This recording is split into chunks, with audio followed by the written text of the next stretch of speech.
Alright folks, I have to say that of all of the music that I've listened to this weekend, my favorite song is actually one that came out last weekend.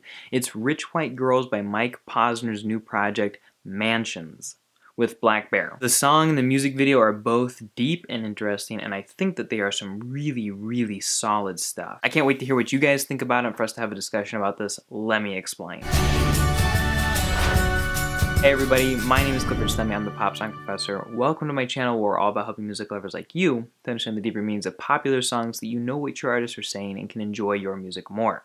Today we are talking about Rich White Girls by Mansionz. And I should start by saying that if you are interested in helping me to explain more cool songs like this, don't forget to check out my Patreon in the description and to watch other videos on this channel. But that being said, let's talk about the music video. In the music video we see two rich white girls living a super sheltered, affluent, wealthy life. People take care of them, they have all of the clothes and food and money and everything that they want. And for most shots, they have this sort of dead-eyed smile, kind of like where it's almost like they're pretending to be happy and you get the feeling like that they're dying on the inside. It's not really that subtle.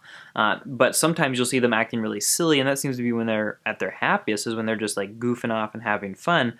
But they try to hush that up or keep each other from crying, or people will get annoyed with them when they do that, and they continue to go back to that dead-eyed smile. It's really kind of sad actually, but it kind of suggests this maybe growing up experience of two young sisters learning that, you know, people don't care about their actual emotions. They just say like, you're rich and you're white, so like you should be happy all the time. Look at all of this great stuff that you have. Or perhaps that's how their parents feel about them. Interesting to note too, their dad's really old, but their mom seems much younger, closer to their age, and she even stands up on the table and starts doing some sort of like weird sexy dancing. So it's kind of obvious that their mom's sort of a gold digger and their dad went for a much younger woman because of her body. And that's the moment at which you see one of them crying and the other sister trying to tell her like, no, don't cry, it's okay, like just be quiet. Now they stifle all of these emotions until they can't anymore, and the music video ends with them standing up on chairs, putting these glittery sort of nooses around their necks, and the next thing we see is just their feet falling into the camera shot and sort of twitching until they don't move anymore. So obviously this is a double suicide on their parts, and the music video really seems to highlight the message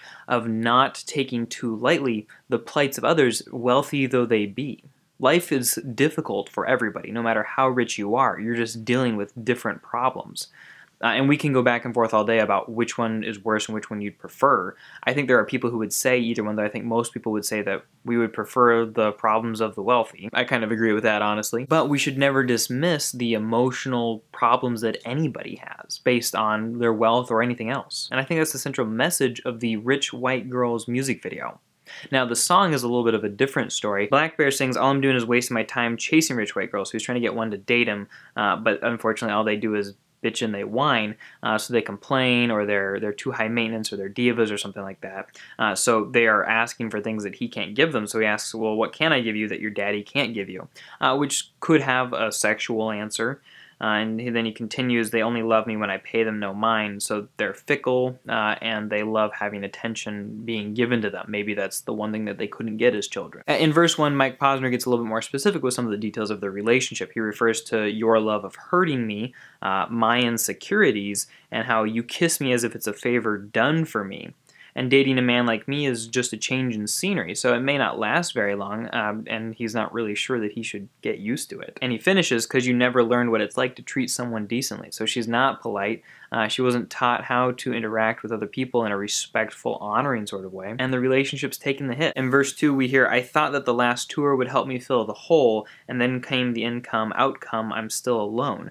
So essentially I thought, you know, my life would be complete, all of the inner turmoil that I feel would go away if I went on tour and got some money off of that. But the outcome was that I'm still alone, which I think it's really cool that this line is thrown in here. One of the lines I'm most excited about, just because it reminds me of I Took a Pill in Ibiza, where Mike Posner talks about standing up on that stage singing, you know, sad songs essentially, and being all alone. And he's kind of referring to a similar idea here, where he's saying like the money hasn't solved my emotional problems. It's been a big theme for him. And he explains that he's just trying to distract himself with you. But he knows it's not going to work because you were born inside a castle next to the sea, so how are you going to wake up in a hotel room next to me? She's had so much in life that she's just never going to be satisfied with the level of life that he can offer her. So in the end, both music video and song are tragic. Loneliness, depression, suicide, all sorts of terrible stuff here. But I think that's the power of a lot of what Mike Posner writes, and apparently Black Bear too. And it's ironic too that the music is so soft and gentle and kind of peaceful, almost sort of like a little gentle, sweet, soft love song to these rich white girls. But it's also perfect because it's that same outer facade that he's claiming is covering the inner turmoil of the lives of these quote-unquote rich white girls. Happy light outside, dark and depressed inside. In any case, I hope that you guys give this song another listen and that you enjoyed my explanation of both music video and lyrics. If that's something you're excited about, don't forget to check out my Patreon in the description. You can always join the Song Meaning community and stick around for more videos like this, or you can go watch one of them right now. I don't know what I'm going to pick, but in post I will specifically pick one specially for you. And you can always comment a song you would like me to explain in a future video. Thanks for watching, everybody. Have an excellent rest of your day.